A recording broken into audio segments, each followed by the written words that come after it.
నా దృష్టిలో సక్సెస్ అంటే ఏమిటో మీకు చెప్పే ముందు మీ అందరికీ ఒక చిన్న కథ చెప్తాను, వినండి. రామాపురం అనే గ్రామంలో రాముడు, భీముడు, లక్ష్మణుడు అనే ముగ్గురు మిత్రులు ఉండేవారు. వారికి ఆ గ్రామంలో ప్రతి సంవత్సరం జరిగే సంక్రాంతి పరుగు పందాలలో గెలుపొందాలనే ఆశ ఉండేది.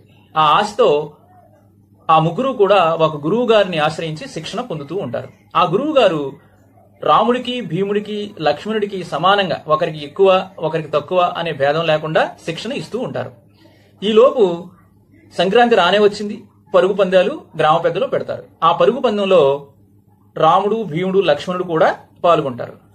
అయితే రాముడు, భీముడు నువ్వా నేనా అన్నట్టుగా పోటీ పడతారు. పరుగు పందెంలో చూసే ప్రేక్షకులు ఎవరు నెగ్గుతారనే ఉత్కంఠతో ఎదురు చూస్తూ ఉంటారు. చివరికి ఆ తీవ్రమైన పోటీలో రాముడు అతి తక్కువ తేడాతో భీముడిపై విజయం సాధిస్తాడు. లక్ష్మణుడు మాత్రం 5వ స్థానంతో సరిపెట్టుకోవాల్సి వస్తుంది. అంటే రాముడు మొదటి స్థానాన్ని పొందాడు, భీముడు 2వ స్థానాన్ని పొందాడు, లక్ష్మణుడు మాత్రం 5వ స్థానంతోనే సరిపెట్టుకోవాల్సి వస్తుంది.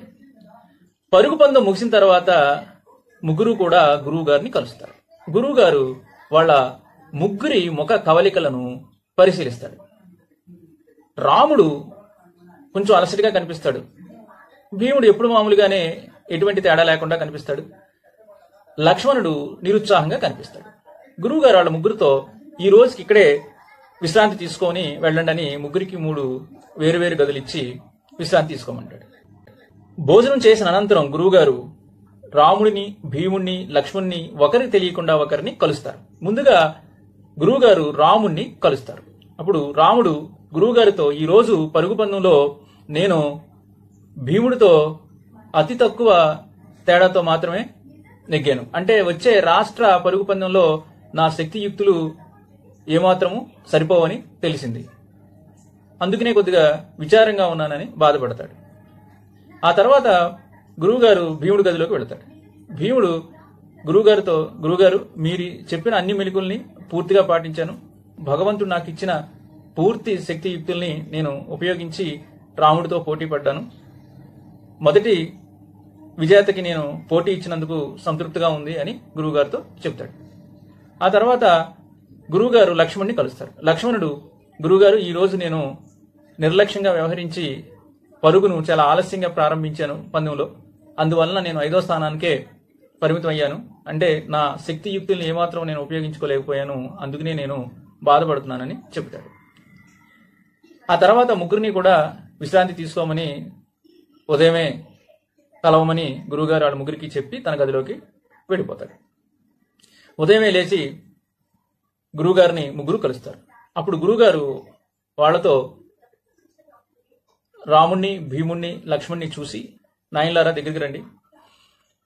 ఈ పందెంలో నిజమైన విజేత ఎవరో చెప్పమంటారా అని అడుగుతాడు. అప్పుడు ముగ్గురు కూడా ఆశ్చర్యంతో చెప్పండి గురువుగారు అంటారు. ఎందుకంటే మొదటి స్థానంలో రాముడు, 2వ స్థానంలో భీముడు ఆల్రెడీ విజేతలుగా ఉన్నారు.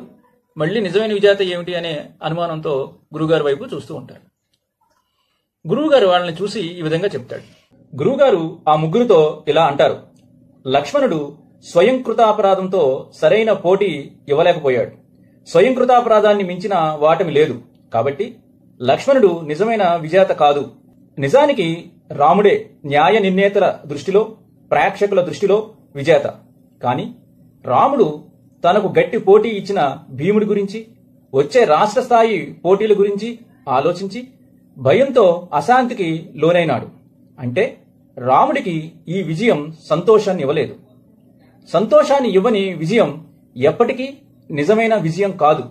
తన మనసును జయించని రాముడు నిజమైన విజేత కాదు. ఇక భీముడు ఎటువంటి నిర్లక్ష్యం చూపకుండా, తన శక్తి వంచన లేకుండా కృషి చేసి రాముడికి గట్టి పోటీ ఇచ్చి చివరి క్షణం వరకు విజయం కోసం ప్రయత్నించాడు. అందుకే తనను ఎవరితో పోల్చుకోకుండా నిజాయితీగా ప్రయత్నించి భీముడు ప్రేక్షకుల దృష్టిలో ఓడిపోయినప్పటికీ సంతృప్తిగా ఉన్నాడు. ప్రేక్షకుల దృష్టిలో ఓడినా తన నిజాయితీ ప్రయత్నంతో తన మనసును జయించిన భీముడే నిజమైన విజేత అని గురువుగారు శిష్యులకు చెబుతారు. అంటే నిజాయితీగా మన ప్రయత్నాలన్నీ మనం చేసి మన మనసును మనం గెలవడమే నిజమైన విజయం. ఒకరిపై పైచేయి సాధించడమే విజయం కాదు. సంతోషాన్ని ఇవ్వని గెలుపులో నిజమైన విజయం లేదు. అంటే నిజాయితీగా ప్రయత్నించే ప్రతి వ్యక్తి విజేతే.